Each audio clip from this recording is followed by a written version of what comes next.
doing today, everybody? Look here. I got a few minutes today. Actually, I was supposed to be on a lake fishing. But I did a trip yesterday, and the winds, literally, our clock winds over 36 miles an hour. And yeah, we caught some fish, but never again. I did it my whole life with me in a boat. I did it in my little 18-foot flat bottom. I did it in a 14-foot flat bottom, but that's just me, right? My guide boat that I got in every single day is 26-foot boat.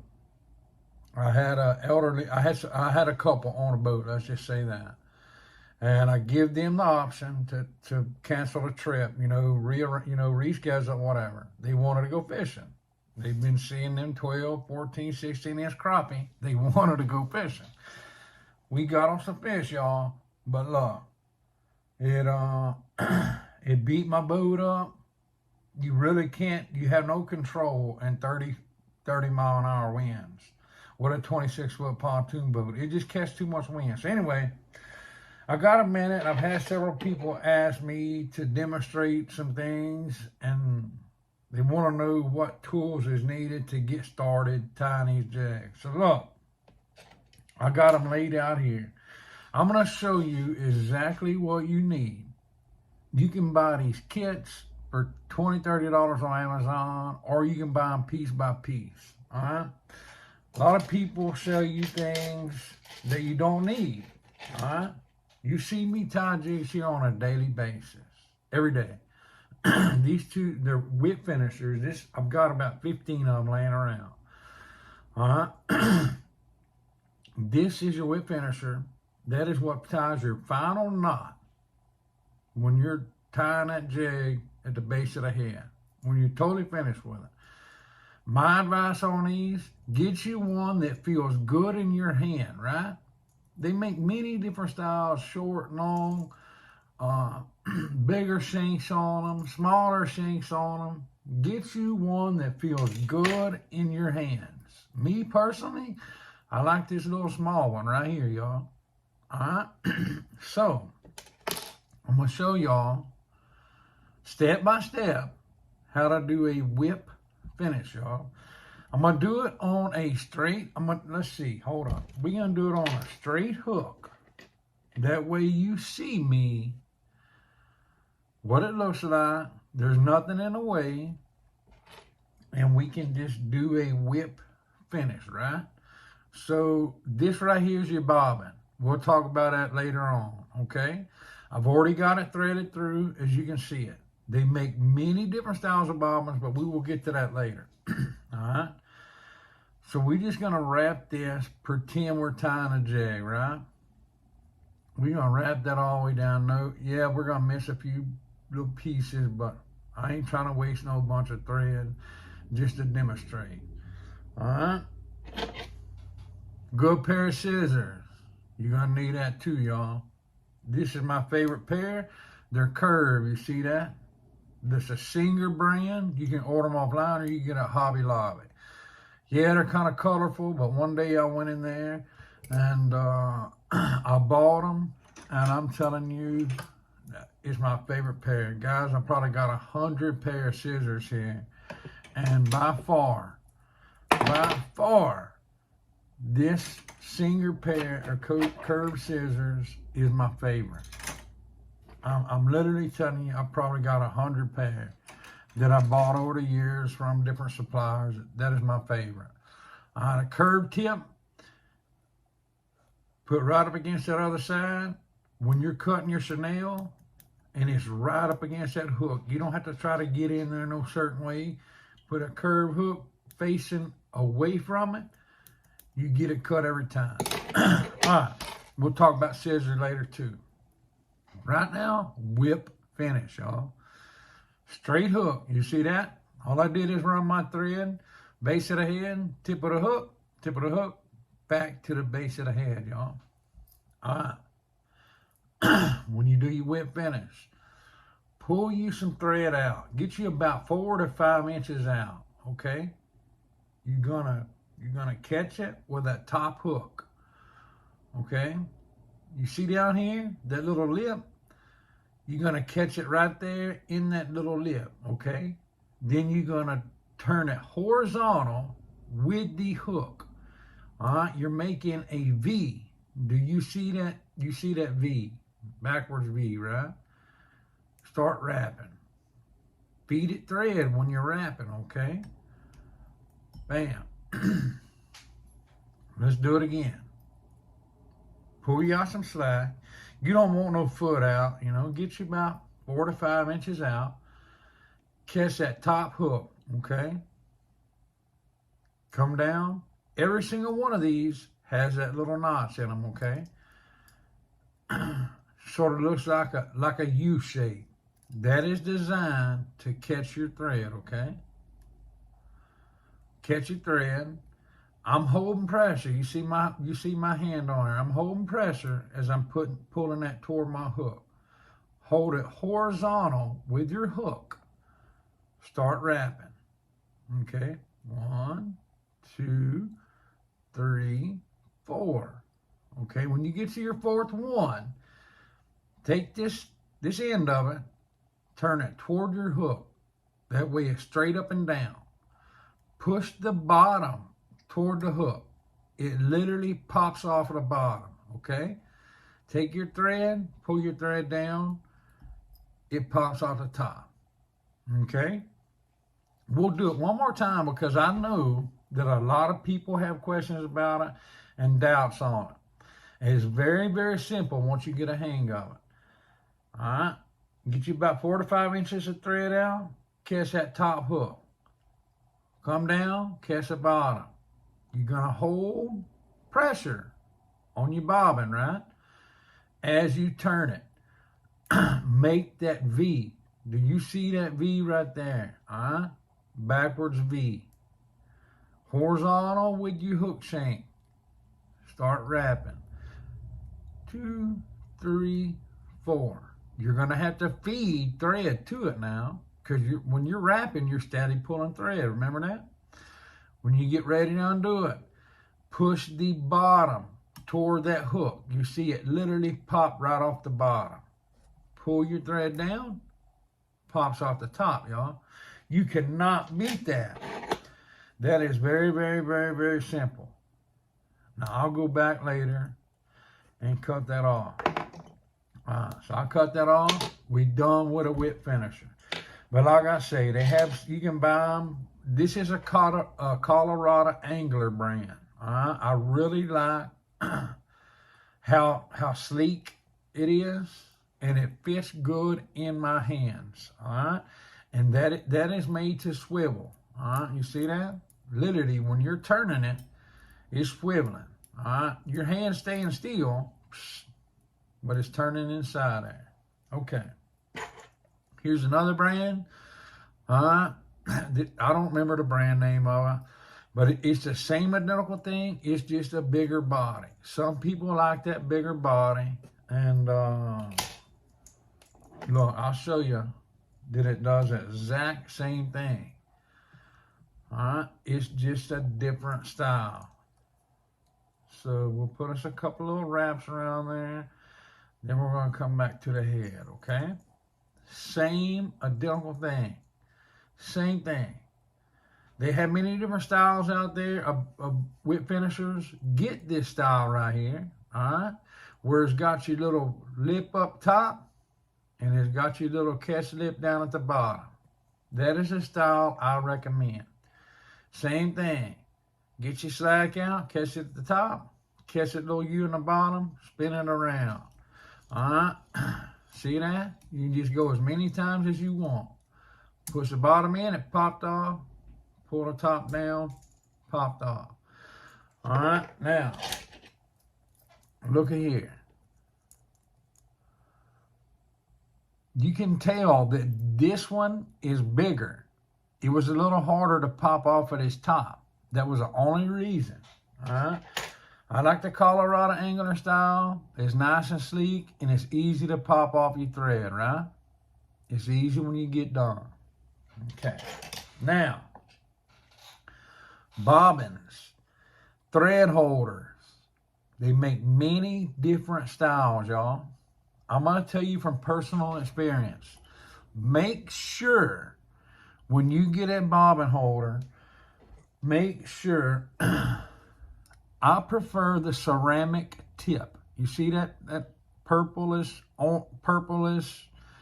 color right there, violet color? That is a ceramic liner, and all that does is keep it from cutting your thread, okay? It's just a thread protector. Now these here, it's got a flared tip. You see how it's flared? All right, that will stop it from getting cut too. All right, they do make some, and I'm looking for them. Oh, right here. Okay, this thing's probably 35 years old. It does not have a flared tip or a ceramic insert. It will very easily cut your thread, okay? It's kind of a sharp edge. You don't want that. Once you start tying jigs and get comfortable, you can start using them, okay? Now, look at here. Let's talk about this. On your bobbin holder, you see how this one has brass ears, this one has rubber ears, okay? All them rubber ears do, or the brass ears, is hold the thread in place. You do want some tension on your thread as you're wrapping, correct? Now, if you don't, it will just spool out on it, and you don't want that, okay?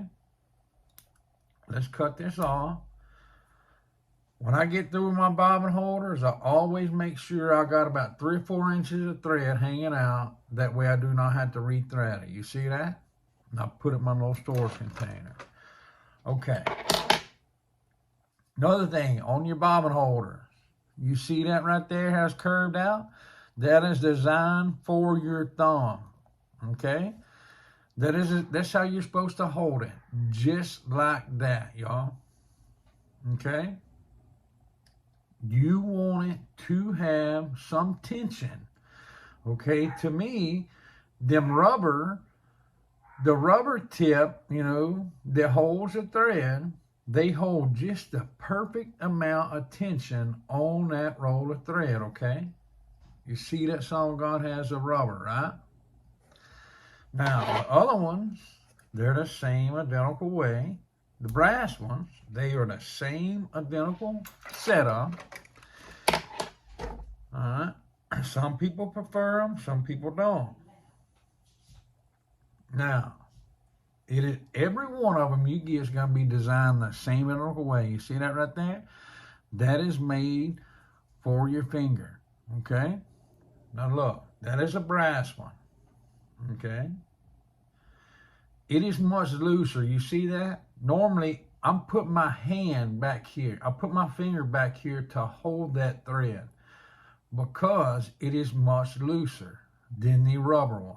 I prefer the rubber tip one. You see how I'm getting away from it? It's because it's literally spooling more thread, okay? That is why I prefer the rubber tip.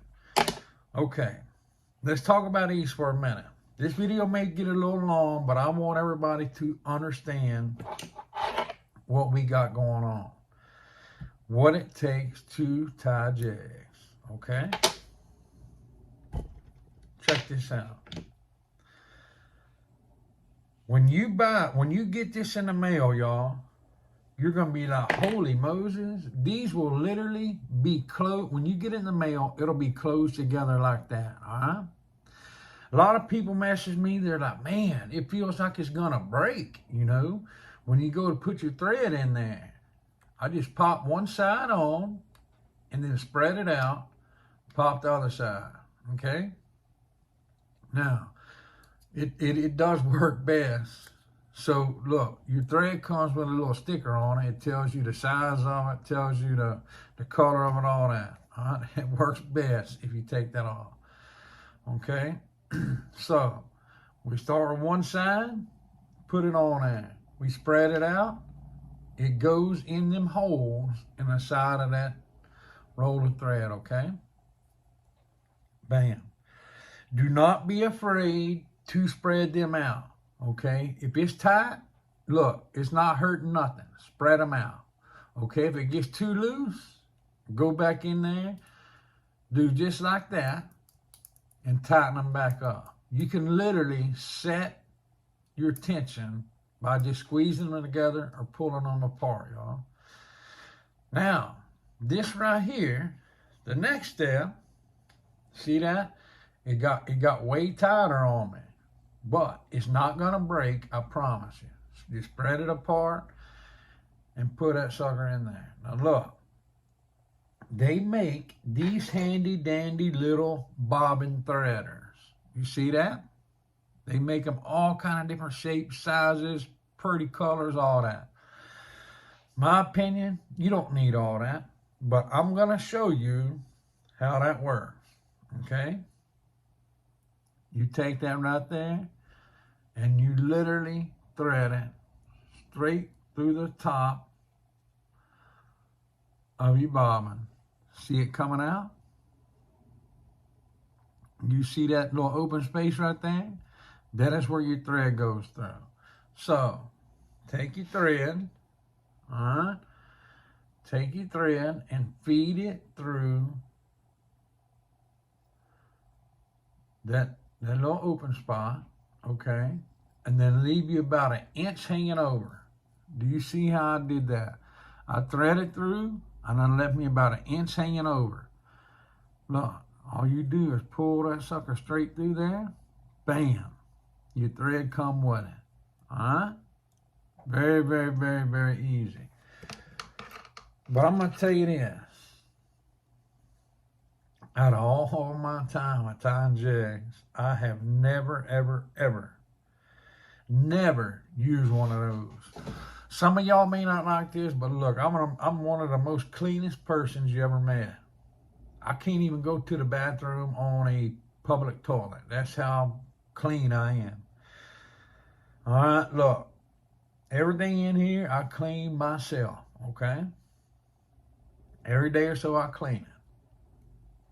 Take your thread. That way you're not wasting your money on all this unnecessary stuff. You don't need that. You do not need that bobbin threader, okay? If you want it, if it makes it easier on you, hey, go after it.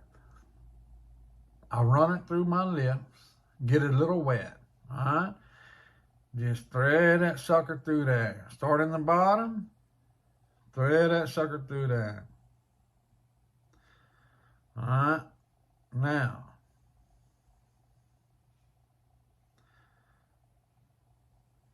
this right here, what? Huh, I started threading it. I sucked it right through there. You see that?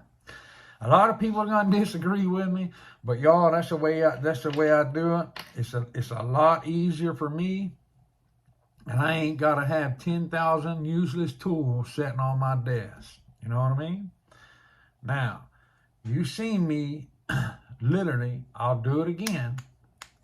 All right, it's gonna be tight, tight, tight when you first get it. I'm gonna make it even tighter. I'm squeezing that thing all the way together, right? You are not hurting nothing. Look, spread it apart. Get it in them holes, y'all. All right? On these brass ones, the tighter the better. Here we go. Look at there, y'all. And if you're using a brass one, and it, you know, it's a little loose on you or whatever, get it, you know, squeeze it together. That way it holds that thread nice and firm. You don't want that thread just free spooling on you, because it's going to give you a hassle throughout the whole process. Now, if you go back up to these rubber ones, check that out. Everybody knows that rubber, you know, rubber is going to hold better than that brass, right? Look at that. Literally, that is a nice, tight wrap. I'm not touching nothing but the bobbin holder. I'm not touching the thread, none of that. You're getting a nice, tight wrap all the way around. Every everything I showed you so far, the whip finisher, the bobbin holder, the bobbin threader, which you do not need, and a pair of scissors. So check this out. You need a whip finisher, whichever one suits you. I showed you how to do the whip finish, right? 5 different times. You need a bobbin holder. That's a brass style. This right here is got the rubber ends on it. Either which one will work. I prefer the rubber side, the rubber grips that catch your thread. Bobbin holder, whip finisher, and a good pair of scissors. And when I'm telling you a good pair of scissors, I like the curve shank. Flip that sucker away from you just like that. That way the curve is facing the opposite side of the hook. I can go in there, cut that. Every single time I cut it with them curved scissors, bam, I'm done with it, y'all. Look, that is everything you need to get started tying jigs. You don't need nothing else. They can sell you these kits. People can tell you all kind of other stories. To tie jigs, that's all you need. Hey folks, I appreciate y'all watching. I hope y'all learned from this video. Look, I appreciate all my subscribers. I can't say it enough. And if anybody, has any questions or needs some help, hey, please do not hesitate to reach out. Because as soon as I get a minute, I'll take a minute, just like I am now, and I'll do a video on it. And to the people that asked, for this video, if there's any other thing, that I can do for you, kind of slow it down, or you need to see it from a different view, hey, just let me know, and we'll make it happen. God bless each and every one of y'all. We will see y'all next time.